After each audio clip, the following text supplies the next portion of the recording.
our mission to bring from around the world to share information that raise capital consciousness in our community. And for the past 16 years, we have a signature event called the Father and Son Red Tie Luncheon, where we bring together fathers and sons, grandfathers and grandsons, mentors and mentees for the sole purpose of connection. And a couple of activities that we have, one is breaking of the bread. When we gather together men in a safe atmosphere, we allow them to share their hurt, their pain, and their successes so that through collaboration, through community, we can encourage each other, empower each other to pursue whatever God endeavor that has been placed on our heart. And with the fathers and sons, we have a couple of activities that allow them to share a deeper bond with each other that goes beyond parenting. Dr. Frank. Fred, I don't see it on Facebook Live. Okay. It's on YouTube Live, so go ahead. I fix that while you. Yeah. All right. Good evening out there, everyone, and welcome to Force of One. Today we have a powerful guy on that is making a difference in so many people's lives across the world. Not here just in the state, he's making a difference around the world. He teaches not just money, but mindset, discipline, and legacy, which is very powerful. And we need all three of those in order to survive in this world today, in order to really move forward. As I go through this life, I realize money not just a number.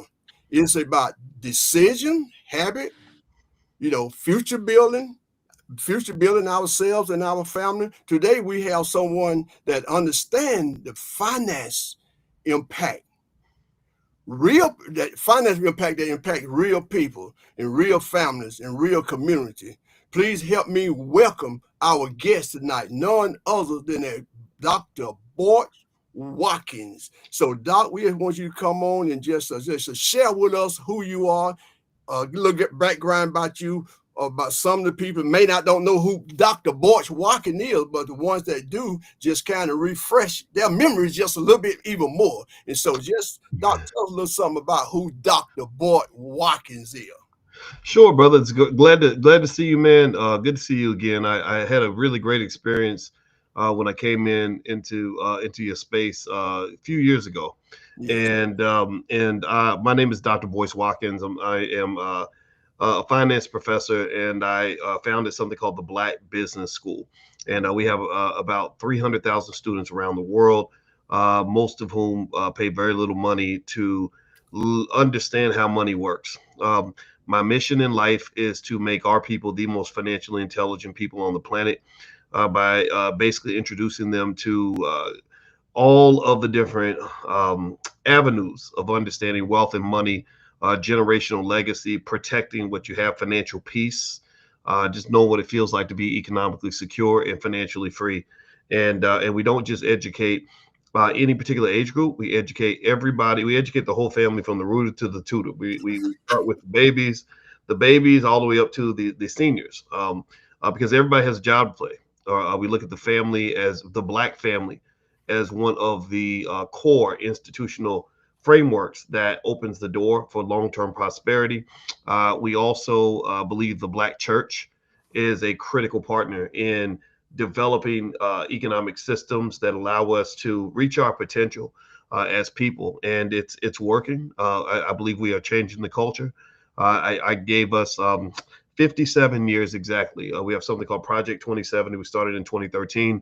We are in year 13 of that. I may not be here when we finish, but by the year 2070, African Americans will be known throughout the world for our economic intelligence because we have implemented master plans that I believe are going to help us to be as great as we're supposed to be. Awesome, man. I love that. I haven't heard that in a while, man, from the Rudy to the Tootie. You'll be right here and tell your real age in a minute, Doc. I know, right? Those old-fashioned sayings, but that's how we feel, man. You gotta bring the whole family along. You gotta address the whole culture, and that's what we're trying to do. Absolutely. And I can truly say you're doing an outstanding job on doing that. And you can't do it alone. It's gonna take all of us, just like what's the name? Hot darn it. Hot darn it. Good God Almighty. what's man? Anyway, just like I said, when everybody do a lift, one person don't have to do as much. You Right. know. There you go. So Like basically teamwork, right? No. absolutely. And so they're Yeah. gonna take all of us pulling together doing a lift. You know, like I said, it's take teamwork in order to make the dream work, as George Fraser say. You know, and so with that being said, Doc, you've been doing this for quite some time now. How long you been teaching financial literacy and all? Well, I taught my first class in 1993 when I was 22 years old at the University of Kentucky. And that was when I was working on my PhD, and I did my master's work and everything. And then I taught at Indiana University, the Ohio State University, Syracuse University, the University of Rochester. I taught in China, in Europe, and some other places. And so I've been doing this for a minute. I had when I finished my PhD at Ohio State around 2002, I went to Syracuse University, and I was there for about 11 years. And I was on the finance faculty. And while I was there, I decided that I wanted to connect with my people. You know, I was there from I think I'd done my first 3 years. It was about 2004, and the internet was starting to blow up a little bit. Social media had just come on the scene, and my students were talking about this thing called Facebook. I didn't know what it was. I just kind of ignored it, and but then I became curious, and then I saw this other thing called YouTube, and I said, okay, maybe if I can go out here and get on some of these platforms, I can reach more people because scale is everything. You know, Yes. if you are talking about something like systematic racism is a system, and you cannot beat a whole system if you have a bunch of individuals just fighting by themselves. You can't beat a whole system if everybody in the community is simply trying to work for people who run the system. If we all trying to be employees or we're all just trying to do our individual thing, you can't beat a whole system. A system's like a football team. You cannot beat a football team with one football player. You can have the best football player in the world, and they cannot beat even a high school football team. So basically, I thought about, okay, how do I systematically reach as many people as possible? Get on social media, connect with the world. I spent every penny that I had trying to do it, and we were able to reach some folks. And here we are, many years later, and my message is the same. I'm hopeful that the message is a little clearer, a little more mature, and it's 100% laser focused because I know that we are supposed to be the leaders. We are supposed to be number one. We are supposed to win. Ain't nobody gonna tell me that we're supposed to have a loser culture. That's not who we are. Absolutely. And we done been proven because they done everything they can to try to get rid of us, but we're a race of people that will not die. You know, we're not going anywhere. And the guy that I was thinking about, I was trying to bring up John Hope Bryant. That's who I was trying to. Yeah. I couldn't his name to save my life, man. I had a brain fart there for a moment. Yeah, That's okay. Yeah, I love John. John's my buddy. Much respect to John Hope Bryant. Absolutely. Absolutely, man. You know, when I first met John and first heard about John, I jumped that high. I said, "This guy doing the things that I really want to be doing." You know, and I'm doing it. We're doing it, but it's not on his level. And so, man, I just love him dearly, man. And so, John Hope Bryant is great, and yeah. he's I respect him a lot, and it's so many great people that are doing great stuff, and I mean, everybody from George Fraser to Dr. Claude Anderson to lots of the guys over at Earn Your Leisure, Ash Cash, even the rapper D1 has done a lot on financial literacy. And so it's and really the biggest most heavy lifting that's being done right now is being done by individuals who are leading Black families. You know, anybody out here that's listening that has has children, that is training their children, anybody that has a commitment to a husband or a wife or is bringing their family together for family business meetings. That's really where the movement becomes very powerful, because that's where you plant those seeds, those generational seeds, to build those empires that are going to be built. And so to me, the biggest transformation I've seen is that we achieved at least the very first objective many years ago, probably around 2014, 2015, which was, in my mind, I said, I have to convince as many people as possible that understanding wealth is just as important as obtaining it. Everybody that's listening has always known that money was important. You know that since you were 5 years old. You know, ever since you found out that you could use money to buy candy or new shoes or toys, you've always known money was important. So everybody's always wanted to get money, but for whatever reason, people to make the connection and understand that if you want to get money, you got to understand money. You got to know where it's at. You got to know how to obtain it. You got to know how to preserve it. You got to know how to grow it. And so now I think we got to that point. Terms like generational wealth, that was not being used a lot around 2008, Yeah, man, 2009. I agree. Yeah, and then around 2015 or something, everybody just started saying, yeah, we know generational wealth is important. So it's really kind of a stepwise sort of thing. Step by step, we're kind of growing into this. And where we're going to be the greatest on the earth at this is that now in the Black Business School, we've got tens of thousands of children under the age of 10 who have a financial literacy level that is higher than the average college educated adult. It's higher than the average college educated Jewish person, higher than the average college educated Asian person, higher than the average college educated white person. These kids understand things like stock markets, stock options, real estate investing, entrepreneurship, all the different ways to make money. And what's going to happen is that when they get older, about 10, 15 years from now, you're going to see these children start billion-dollar companies. And that's really going to be the most exciting part of the whole movement. I mean, we haven't even begun the process. In about 15, 20 years, that's when you're going to really start to see the transformation. And that's awesome. That's awesome. Because and it's good that we start with kids this young and everything. Because the generation, the kids today is one of the smartest generation that ever been on the face of this earth. But they just need someone like you and I to come into their life and show interest in them and show them how to do it. Because they catches on just like that. Because that's why I would say when they don't know where they fit, they act like a misfit. That's why so many of these young boys out here acting and doing the things they're doing, killing one another. Because they don't know where they fit in at. They searching. They searching for meaning, they searching for power. And so, like I say, most of the majority of us even like adults now. It's not that they have a money problem, they have a management problem because they don't know what to do with it. We're seeing like that we'll study pretty much everything except money. And money is one of the most important other than Christ. We study everything, read all kinds of books, but we will not take time to learn about money. And now they won't take their money and do the things that they want to do with it, and they want your money to do. They won't take their money to do the things they need to do. They want to do and take your money to do the things that they need to do. They got it all. Yeah, you're right. I mean, it's a lot of people think that money is that you understand money because you took a class or because you got a degree or something like that.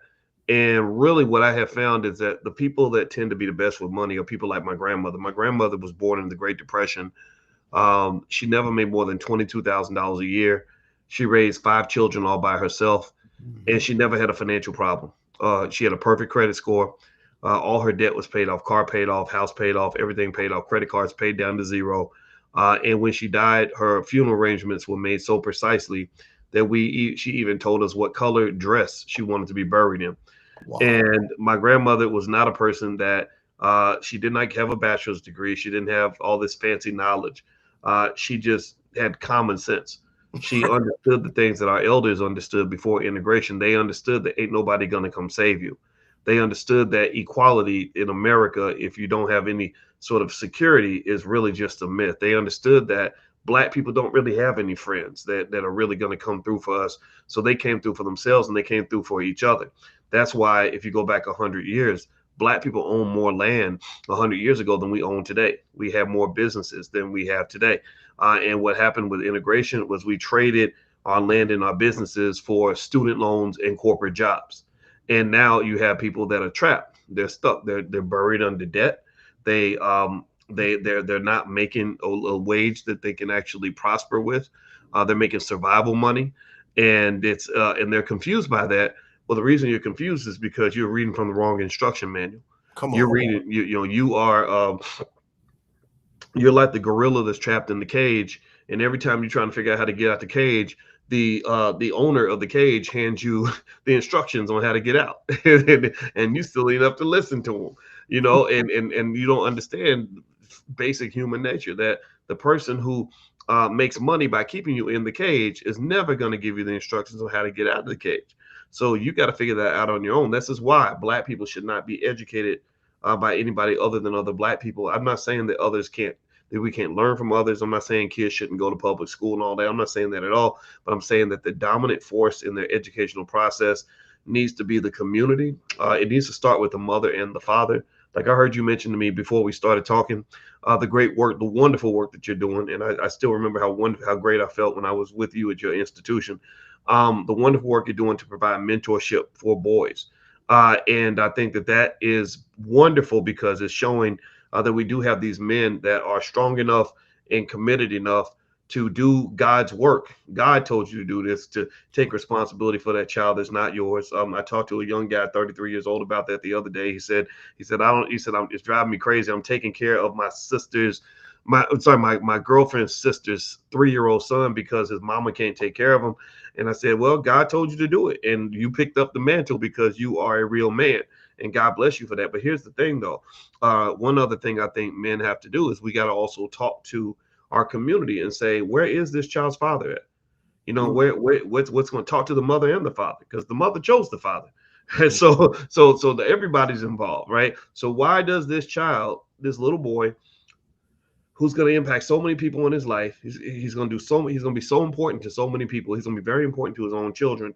Why is there not a male that's right there with him and giving him instructions on how to survive as a black man in society? And I think that these are fundamental problems that we don't address because we get too busy arguing over other stuff. You know, Democrat, Republican. Do you like Trump or do you like Kamala and all this other stuff? Yes. I don't want to talk about that. I want to talk about, do you love your damn kids? If you love your kids, then your kids wouldn't be in public schools where the majority of black children can't even read at grade level. That's very dangerous. What are you doing? Where's your attention at?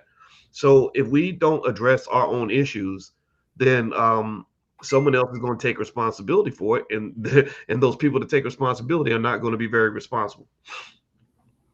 That's good stuff. You're absolutely correct. You're absolutely correct. I just want to kind of piggyback off something you were saying, you know, like back when your grandma and everything, she didn't have a high school education or anything, man. Wasn't educated. She had good old common sense. Back in those days, they called it horse sense, good old horse sense. You know. Well, she did have an associate's degree. She did go to school. She went to school for 2 years to get a job at the Census Bureau. But nah, she didn't ever have no, you know, she didn't have no whole lot of education or nothing, but she had the horses, like you said, because she just knew, you know, like you know, black women are so amazing and capable.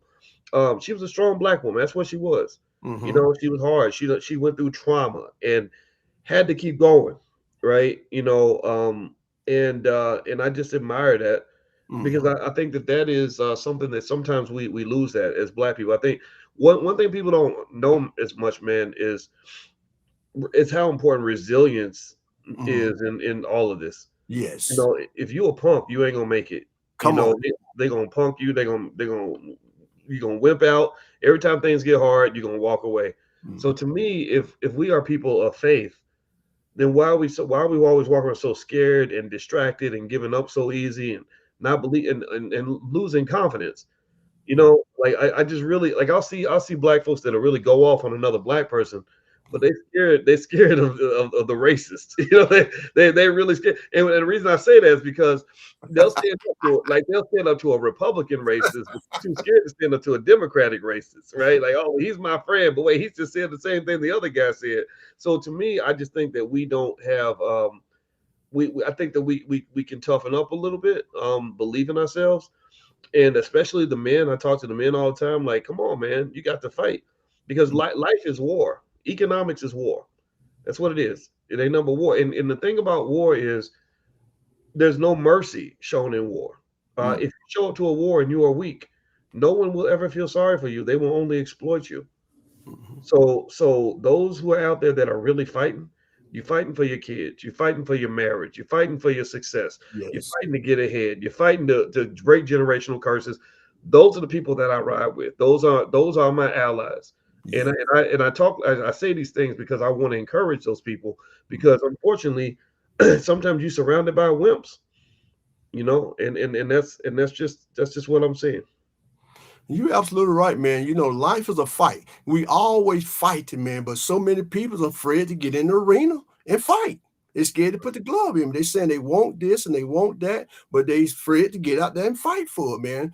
So you got to have confidence. Confidence, you're not going to do a whole lot if you don't have confidence. You got to have confidence in yourself. That's very, very important, because you got to have confidence. You got to have that resilience, just like what you were saying, because we all going to get knocked down sometime. And we got to be able to bounce back up, because the harder you fall, the higher you should bounce. And every time when you fall, you should learn something from that. You don't just go through things just to be going through it. And then when a lot of times when you're going out to try to attain certain things, you're going to run into some adversity. You're going to run into some things and a lot of things. And then you got to realize then the way I look at it, Doc, when things don't go the way they're supposed to, I say, it's not happening to me. It's happening for me, because it's something. What is it I'm to learn from this? I don't care what it is. You have to look at it like that. What is it I should learn from it? Because there's a lesson in it somewhere. It's always. Man, I love that, and that's really true. Taking an L, that does not mean you took a loss. Taking an L means you took a lesson. And it's so funny you're bringing this up, Dr. Franklin, because, or sorry, Dr. Marshall, or I don't know if I can call like Dr. Franklin or Dr. Marshall, but yeah, that's what I was telling a young guy the other day. He was 33 years old. He was really going through it, and I said, everything. Nothing happens to you. Everything happens for you. Something happens. If you feel like something's happening to you, that's happening for you. If you apply that pressure and push back, then you will grow from that experience. I can't think of a single tough thing I went through where I went through a fight and I did not come out a different person, a transformed person. And growth requires that pressure. You don't want a life without pressure because you'll never grow. So that pressure that comes in, that's an opportunity. I think racism, unfortunately, is as painful as it can be, and the mistreatment we get, and stuff like that. I think if you use it right, it'll make you a stronger, more resilient person. In fact, if it wasn't for racism, I wouldn't be what I am right now. I got called to battle. I think if they had treated me at Syracuse the way I wanted to be treated, I never would have been forced to grow. But because they kind of pushed me around, kind of messed with me. I had to find other ways to provide for myself. I had to find other ways to be the scholar that I wanted to be. And so once I figured that out, I had no ill will towards them. I had no resentment. I wasn't mad like, oh, they took my job. I look back and I said, thank you for pushing me out of my comfort zone and forcing me to grow into a different kind of man. Come on, dog. Come on. Yeah. So you look at it like that. You look at, whether you're looking at obstacles or haters or adversaries or challenges, all of that is a training camp. That's just God's training camp that's going to mold you into whatever you're supposed to be. And so you got to really embrace it. And I promise anybody listening, if you do that, then you will be the kind of person that you can be proud of. But you have to commit to the idea of not giving up. You can rest if you got to rest, take a little break, go cry if you got to, but you get right back at it and you don't give up. If you do that throughout your life and keep that principle, you will be a successful person on some level. What they say, rest as you must, but just don't quit. Yes. Because my grandma used to say that all the time. I was forced to resign off my job. I was on this job for like 17 years, dog. And I hated the job. I really did. And that's one of the things that we other people, we spend too much time making a living and doing things that we hate. But we can do something about it, but we get comfortable. Comfortable is a dangerous place to get in, man. So I was forced to resign. And I left that job. I literally shed tears. I was hurt at that particular time. But that's the best thing that ever happened to me. That right there launched me into my career, launched me into starting my own business. And when I started that business, man, I was making more money in one day than I was making in a whole week. And I didn't at the time. God had to kick me out the nest, because that's why I say you have to be very careful what you pray for, because you just might get it. And you got to realize how important, how powerful words are, because words have power. Don't ever say anything you don't mean and you don't want to happen, because it just may happen. So you got to be very careful and use your words wisely, because God built the universe with word. He said, let that be, boom, and there it was. because our conscious mind and our subconscious mind don't know the difference. I mean, were you joking or were you not? So you got to be very careful, because our mind is our architect. We draw things up in our mind, then we send it down to our subconscious mind, and it packages up and send it out into the universe. Only thing it knows is what you send to it. And whatever you send to it, you don't have time to cycle through what's right and what's wrong. He just knows what you said. He's going to pack it up and send it to the universe. So that's why you have to be extremely careful about what you say. Yeah, So, absolutely, Dr. Franklin. I mean, that's 100% true. The subconscious mind is really important. I don't know if people really understand how important it is, because there are people that brainwash you with that.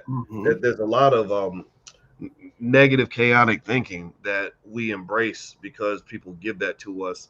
One thing that we haven't fully examined, in my opinion, is the victim mentality. I think that we are yes. really trained to be victims at an early age, and we don't understand that. We think that the more we talk about how victimized we are, that's going to somehow make people change their behavior.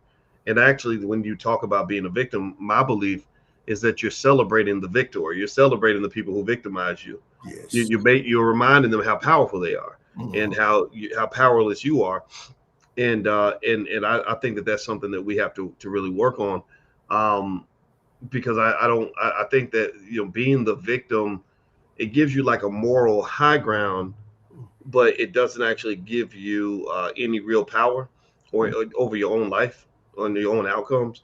And there's a big problem in the community with anxiety and depression. And a lot of anxiety and depression stems from feeling powerless in your own life. That is all connected. And so when we're trained to believe that the only way as a grown man, the only way I as a grown man can have a better life is if a white man decides that I get to have a better life, then what you're telling me is that I have no power over my own fate. And that's not going to make me feel masculine. That's going to make me feel very weak. And that's not healthy at all for any community. And that's a fact, man. So that's why, Doc, I love the word TAP. I love acronyms. TAP, TAP. We have to learn how to take advantage of the power that we have, because we're much more powerful than we can imagine. We got more power than we don't realize we have, because just like these, like I use the illustration all the time, like these cell phones right here. These cell phone, Doc, they have features to them that we don't even know that they have. His phone do something. Damn, man, I know my phone could do that. And that's the same way our mind is. Our mind is the same way. He got features in our mind that we don't even know that. We got to believe in ourselves. That's why the Bible plain tells us to raise our level of belief. We got to believe these things, man, that these things, this can and it will happen to me. You got to see it. That's why visualization is so important and so powerful. You got to see yourself. Because like my son, I have a son that's in prison. I tell him all the time, son, you got to see yourself walking through them doors. I said, what I want you to do, I want you to write freedom on the bottom of your shoe, and every day that's a sign that you're walking to freedom. And sooner or later, you'll come up out of that. But you got to believe it. Don't just do it because I say you have to believe this thing, because we all have a mind, man. And this mind is powerful, a lot more powerful than we can imagine, man. Nothing more powerful than a made-up mind. Things in life that may be hard to do, and if you ever make up your mind to do it, it'll be hard not to do it. Because that's what it is. We don't make up our mind to do certain things. We don't believe in ourselves. Well, that's a great point. I would advise anybody that's listening, don't ever say negative things to yourself about yourself. Yes. Never do that. Always feed yourself positive affirmations, positive knowledge and information, positive belief, because that's going to make a big difference. Because what that does is that changes your disposition in terms of how you approach what's in front of you. Everybody has problems, and a person that approaches a problem with a negative self-belief or a lot of self-doubt is going to have a lower ability to solve the problem than the person who approaches with a positive self-belief. There are actually research studies that show that you can really learn how to be helpless. You can train yourself to be helpless. Did you ever hear about this study, man? They did a research study where they had some kids in the class. In the first group of kids, they pretended like they gave everybody the same piece of paper, but one group had a real easy easy page. The other ones had problems that were impossible to solve. Mm-hmm. And they basically gave them a bunch of letters and said, make a word out of these letters, and then raise your hand when you're done. So the first group, they finished easy. They raised their hand. And the second group, they got the impossible list, and they were just sitting there like, dang, I can't solve this. Mm-hmm. And they were just wondering how the other group got it so fast. They're feeling kind of stupid. So then they said, okay, here's the next test, and they gave them another set of letters. And again, same thing. Say the easy group all raised their hand real fast. The other group was like, man, I don't know what to do. The third time they gave them the exact same paper across the board. It was easy for everybody. And what happened was the kids that had the easy work, they had the confidence, they all finished it. The ones who couldn't do it the first two times, couldn't do it the third time. Wow. So even when they got the exact same assignment. So what that says is that if I spend my whole life feeling like I ain't nothing but a victim, I ain't nothing but a loser, I ain't nothing but a black man, I can't accomplish nothing. And I walk up and I try to get something done, and I'm sitting next to a confident person who's never been fed those negative self-beliefs, we'll run into the exact same situation and have a completely different outcome. That's powerful. That's powerful. Yeah, man. And when I saw that, I said, okay, I get it now. I get how it works. And that's why it's really important for us to make sure that we give confidence to the kids. Absolutely. Right. Put them in situations where they get a chance to succeed, where they get a chance to become winners. They repeat that to themselves. I am a winner. I am successful. I am smart. I am capable. And I guarantee you that you will see them go and do other things. Like confident people, they'll experiment. They'll try new things.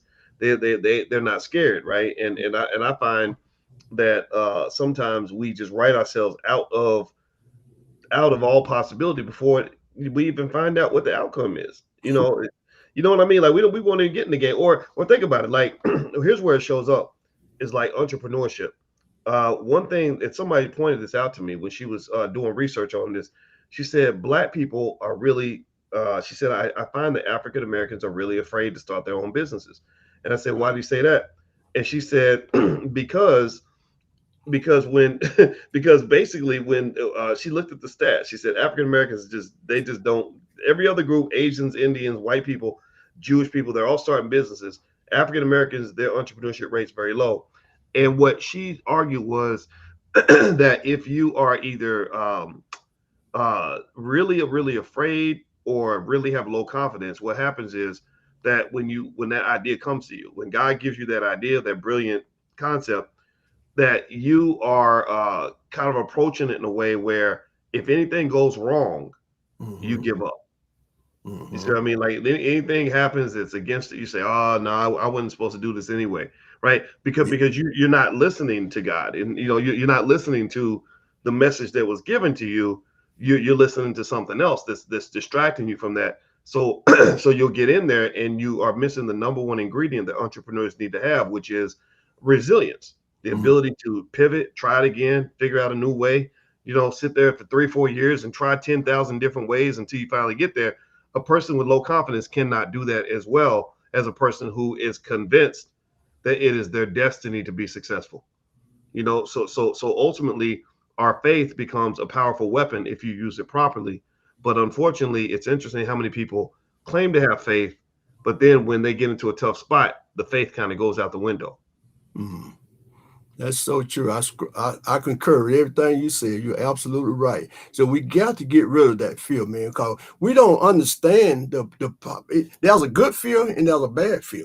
Like fear is a strong enemy, but it's a weakling compared to the power that we have over it. But see, you got to be able to understand it, because you're not going to do too much for yourself and no one else if you don't understand why this is. So we got to be able to have a sense of understanding. And if you don't have that understanding, you need to seek out understanding. Because like I say, in order to be able to GET, you got to learn how to ASK. You got to learn how to ask. And that's what we don't want to do. We as men, sometimes we trying to be strong and tough all the time. We hate for other people to know that we don't know.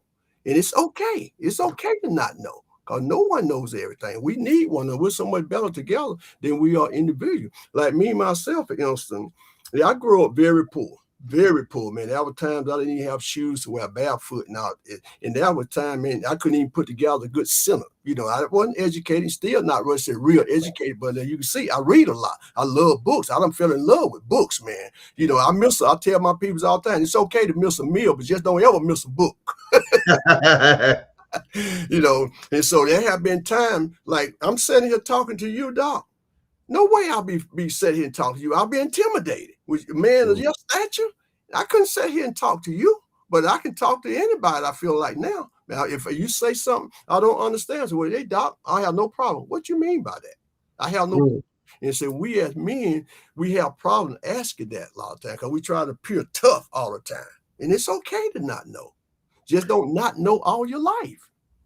Man, that was a powerful testimony you shared. You know, it's and what I see when I see you, you know, because you are an intelligent man, and I was very impressed. You affected me because you made that montage that with all the pictures. Did you make that? Did you get that to me?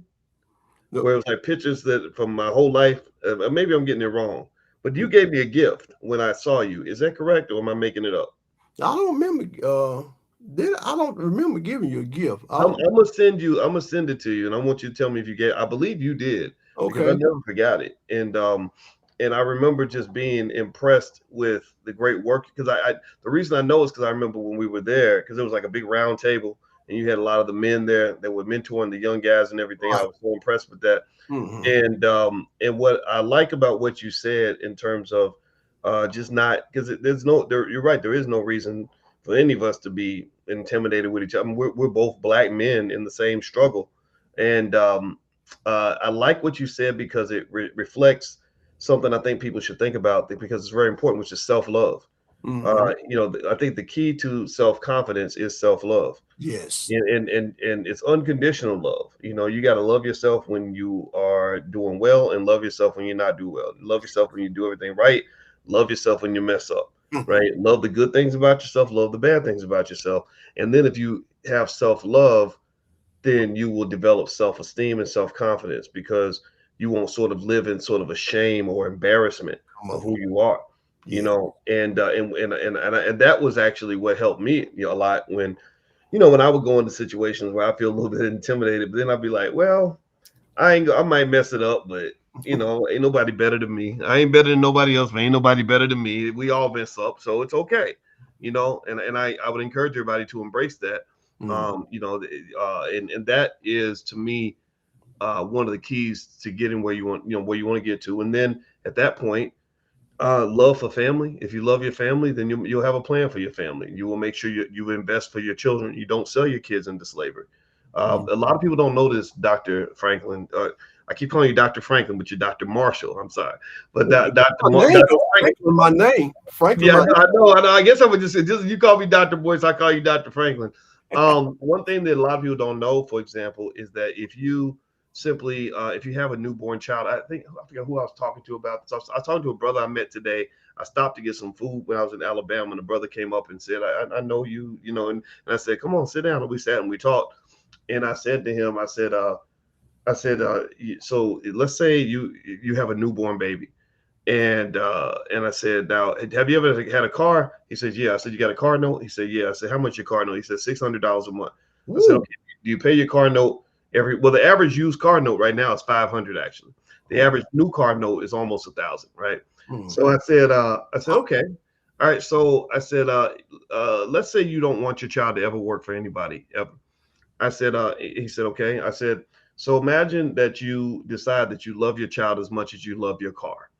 And so when you pay your $600 a month for your car note, you put $600 a month into the stock market for your child, right? I said, let's say you don't know nothing about stocks at all.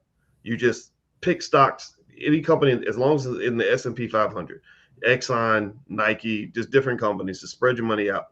You do that consistently. I said, by the time your child is 5, they have about $40,000. By the time they're 10, they have over 100,000. By the time they're 20, they have over $300,000. I said, now I'm gonna ask you a question. Does a 20-year-old with $300,000 in the bank have to get up and go to work for anybody? He said, no. I said, there you go. That's it. That's it. Literally, the wealth escape plan for Black people It's easy. All it has to happen is you got to love your child as much as you love your car. I don't even say you got to love your child more than you love your car. You got to love your child as much as you love your car. Because we will pay the car note on time every month. We pay the cell phone bill on time. We pay the landlord on time. So you taking care of everybody. You taking care of the car dealer's kids, the landlord's kids, everybody else's kids, but your kids. How is it that everybody else's kids are okay, but your boss's kids are going to do good because you're showing up to work every day? You're doing all that stuff consistently, but you're not consistently investing in yourself or your children. That ain't nothing but self-hatred. It's got to be. Like they always say, don't tell me what your values are. Show me what you do with your money, and I'll tell you what your values are. So to me, what's exciting about this, Dr. Marshall, is that this is not complicated. Everybody acts like black wealth is hard and it's complex and only white people do it. And there's reasons why white people get this and white people get that. No. What you don't get is your own power. You haven't just sort of let it sink in that you are the answer to your own problem. You are the one blocking the blessing that's supposed to be there for you, but you're trained to look and say, well, it's because of him, it's because of this, it's because of that. No, I just showed you, Dr. Frank, mathematically, that if you simply put the same amount of money in the stock market that you're putting into that car note, that your child will never have to work for anybody ever. They're not going to have to go deal with the racism, the mistreatment, get laid off, get scared to death. None of that. They get to live a life of financial peace, happiness, and security. Who would not want that for their child? If anything is worth growing, if some people won't improve, won't elevate their thinking for themselves. Maybe they don't care about themselves enough, but at least care about your kids enough. Yes. I don't want our kids to inherit the curses that we had to go through. I don't want them to go through the pain that I had to experience. So why are we not embracing this? And we distracted by everything else. All this other you a Democrat, you a Republican. Man, I don't care about all that. Take care of your business first, and then tell me about how much you hate Donald Trump. I don't care. He ain't gonna pay no bills in my house. Neither is Kamala Harris. Kamala Harris, she ain't paying nothing in my house, and neither is Donald Trump. And no disrespect to anybody who's voting. You should vote, but that's not gonna put your children in a safe financial situation.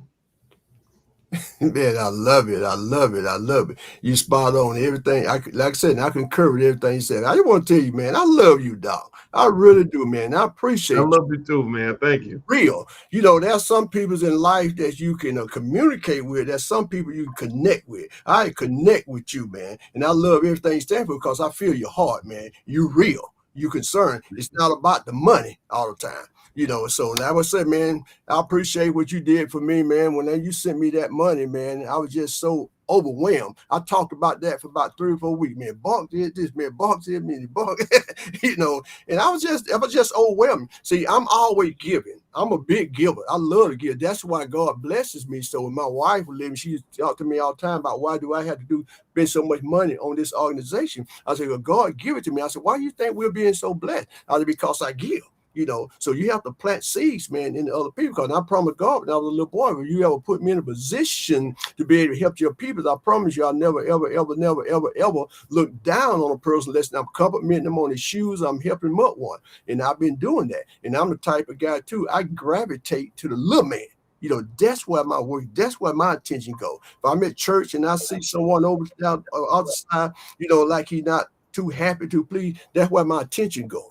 And so we got to be able to help bring others along. And so, man, I love what you stand for, and I love what you do, man. I really appreciate you. Thank you so much, man. Now, I'm trying to remember. I do remember. I know that when I see your name, I think it was Maya Angelou who said, you don't remember what people said, but you remember how they made you feel. Exactly. And I know that with you, I don't remember every interaction that we had, to be honest with you, but I know how I feel when I see your name. I'm like, okay, I respect this man. So can you remind me what did we get? You said we gave some money. What do you remember when or what it was for? Yeah, it was hold on, I'm on the broadcast. I call you back. Yeah, and you had sent me, sorry about that. You had sent me some money. You told me you appreciate what I'm doing, and you said I'm longevity and I stick with it. I'm very consistent. You wanted to support me. You sent me that, man. Because when you first sent me, I looked at it, you cashed out me. And I said, whoa. I said, what? Now when I text you, I text you and I asked you, did you send me this? And you said, yep. And so I was flattered. I really was. And it was much, much appreciated. And it went for the purpose which it was given to. You can believe that. Well, and I totally believe you, and I know me. I can't remember exactly when I did it or what I It was did. during Christmas time. It was during But Christmas. I'm My tell you why I family did and it. I, we was in Florida at the time when you sent it. Yeah, let me tell you. I know why I did it. I did it because I believe in what you're doing. I believe in you. I don't give money to things that don't make sense to me. I don't even give time or attention to things that don't make sense. And when I give to an organization, usually it's because something I saw really moved me. Something I just said, okay, this is effective. I don't give to ineffective solutions. Like, so, for example, my wife and I, we give money to a lot of Black-owned schools, but we do not give money for things like university scholarships. Not because we don't respect it, but because the universities are not producing the kinds of Black youth that we're going to need to build a community. Right? The critical problems we have to solve are wealth problems and family problems, things like that. And so we did give money to King Randall School down in Georgia. I don't know if you know about King Randall. And we gave it to him because he is mentoring Black boys to be better men, which means that these better men are going to become better fathers, Yes. which are going to create better families, which are going to create better outcomes. We have lost the importance of the father in the Black community. It's there's so many issues that stem directly from the broken family. And so when I see something that's working, or like I see an educator like this guy named Marcus Klein in Chicago that runs a school called Freedom Home Academy International. And when I went to Marcus's school, and also with the Muhammad University of Islam, with the Nation of Islam, I remember I saw children that were 12 years old that sounded like graduate students. So what that said to me is, okay, there's a solution. Yes. You sitting in Chicago where the majority of the children cannot read at grade level, but here you are, you're creating kids that could be Rhodes Scholars as teenagers. So what that really speaks to, in my view, is we have a lot of energy being applied to the wrong solutions because it's like shooting a gun. If you're going to shoot a gun, aim for the target. But people just spraying bullets everywhere, and then your gun's out of bullets, you ain't hit nothing. You got to be conscious. Okay, you aim right for the target, and you hit that sucker. And there are people out there in the community that are hitting the target. Yes. If you are doing something that is increasing Black financial security, then you are hitting the target. If you are doing something that's strengthening Black families and Black relationships, then you're hitting the target. If you're helping Black folks just feel mentally and physically healthier on some level, then you're hitting the target. And those are the people and situations I like to invest in, because there are systems that have a vested interest in sort of managing Black people, managing us, kind of keeping us consuming and buying stuff we don't need, going in debt, at a lot of these universities, and go so that we can then get a job where the job doesn't even give you real prosperity. The job just gives you survival. You make just enough money to pay all your bills, have a little fun, go broke again, and then go back to work. You're going bankrupt every 2 weeks, and you're living on the edge where there's a lot of stress, a lot of fear, and because you're afraid that if they cut you off the supply, you're done. So that's like a drug addict lives like that. Drug addict is always thinking about how to get the next hit. If you take the drug away, they go through withdrawal. We go through that. When they take that job away, we go through withdrawal. We start to have panic attacks and night sweats, and all these other things, right? And what's interesting to me, Dr. Marshall, is it seems to me that if you have been consistently going to work every day for the last 40 or 50 years, you should be very wealthy at that point. You should be doing well. How is it that you got people that have been going to work 40 straight years and have a net worth that is lower than a newborn baby? Yes. That don't make no sense. Yes. That don't make no sense. So what wealth does is once you learn the basics of wealth, the beauty of it is that you can do just like you're already doing. We have a lot of things that we do repetitively. We go to work every day. We pay bills every month, stuff like that. We raise children. We feed our children every day. So that same activity of repeating the same process. If you do that with investing, the difference is that one day you wake up and you have $1 million in your bank account. And what people don't know, they need to know, is that there are probably tens of thousands, if not hundreds of thousands of Black people that have already done that. I mean, I got students in the Black business school. We got some that are in the struggle. We got students that sit down with me. I sat down with a grandmother from the South Side of Chicago. She had $1.1 million in her stock portfolio because her whole life she'd been a saver. She wasn't no financial sucker. She didn't waste her money on stupid stuff. She wasn't too deep in debt, and she had been putting money in her 401k from her job for 30 years. And what people need to hear about it is this. These are the silent millionaires. You're hearing about the rappers and the athletes. All of us can't get a record deal. We can't all be 6'8", 240 pounds, but we can all make consistent investments in our future. This, to me, that's the sweet spot. That's where the opportunity is at. Wow. And that's why I say nothing more powerful than a made up mind. So you have to come to the realization, I'm going forward. I'm going to do this. You got to believe. That's why I go back to what I was speaking on earlier, Doc. Visualization. You got to see yourself doing those things. Because, Stein Crochet said, if I can see it, I can be it. And that's so true. And it's possible. It's crochet, but it's a fact, though. It's factual. Yes. God told us he would help us. He didn't tell us he'll do it for us, because we all were born on purpose, for purpose, and with purpose. And so many of us, we're not operating in our purpose, man. A lot of us don't even know what our purpose is. We operate from our purpose opposed to operating in our purpose, because really we wasn't put here. I don't really think that we were supposed to work. We're not supposed to have a job in a sense. We were put here to do a work, because we all have a work in us. Now our work is our purpose. So that's why it's so important for us to tap into it. We find out what our purpose is, and God will take care of that. That's why he give us gifts and talent. And some have more than one gift, and so we have to operate from that. If we learn how to operate within our gift, that would take care of. We wouldn't have to struggle. We wouldn't suffer. Yeah. Well, and I'll say this, and then and I hope you'll forgive me. I actually have to go in a second, but yes, but let me say this to you, man. I think one of the things people should know about capitalism, where you got to be real careful with it. I'm not anti-capitalist, but I'm not a capitalist. Because one thing capitalism does is it takes away your purpose. You falsely are led to believe that you were put on this earth to go to work, go shopping, pay bills, and die. That's it. You go to work to get enough money to shop and pay bills, and then you just grow old and die, repeating this process. And there's a lot of empty, sad people in the world. A lot of people lost their soul. And they lost their soul because they lost their purpose, or they never had their purpose in the first place.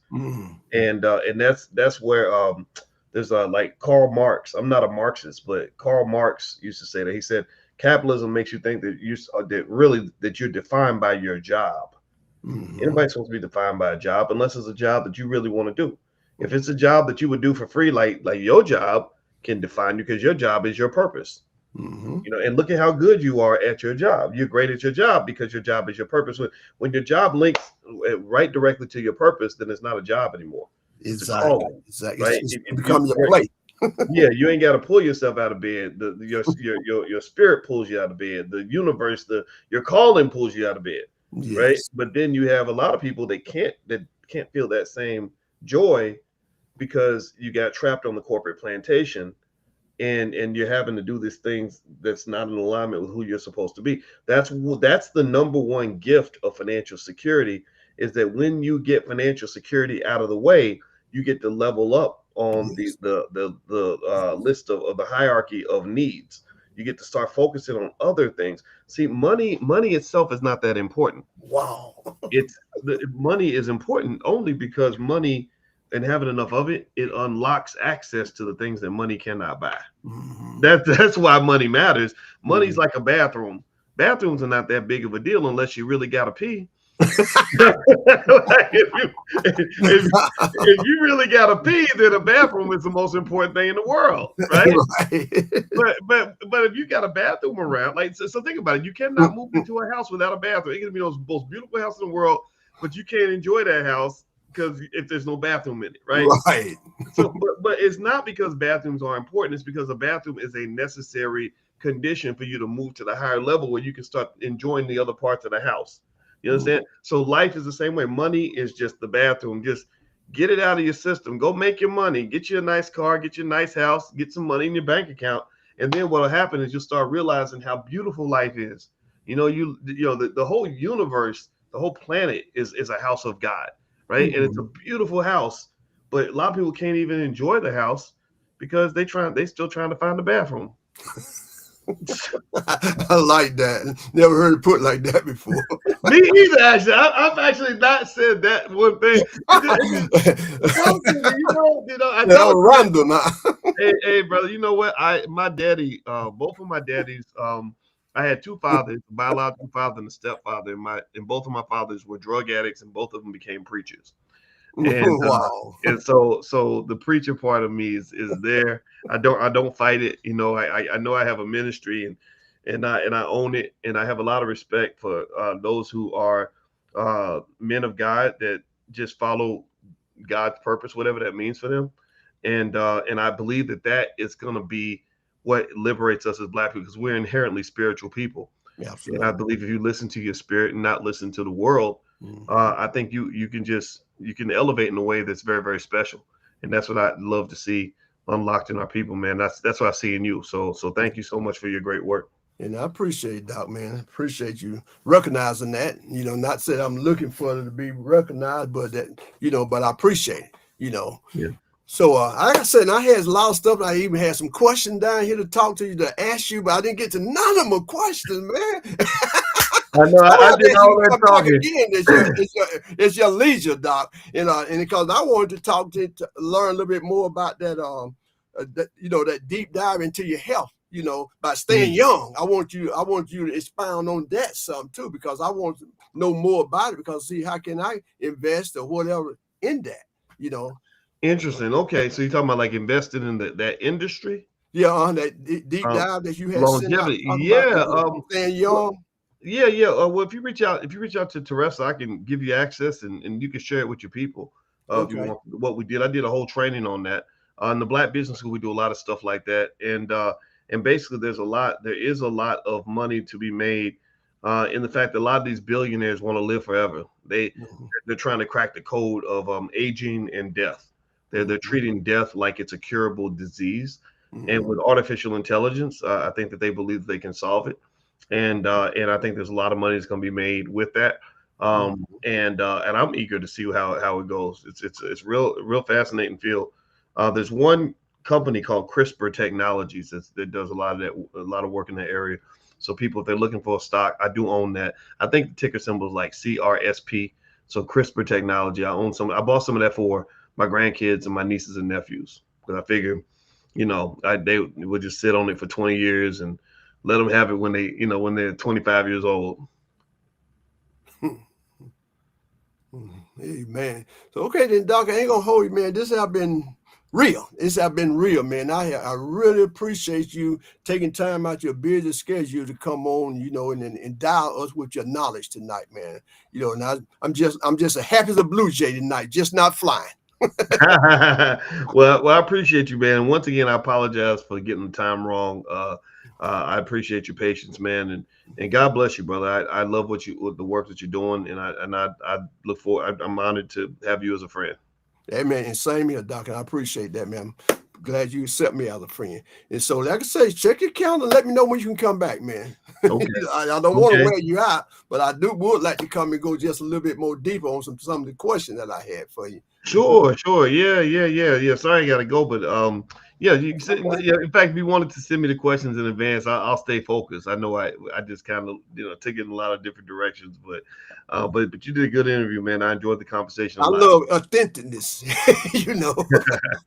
because I know, like when people interview me, I tell them I don't send me questions. Just I want to come off the top of my head because I want to study.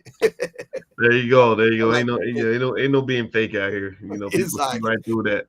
All right. I can tell you why I appreciate her loaning you to us tonight. Oh, absolutely, brother. I appreciate you having me, man. And you have a good evening. And give my best to your people as well.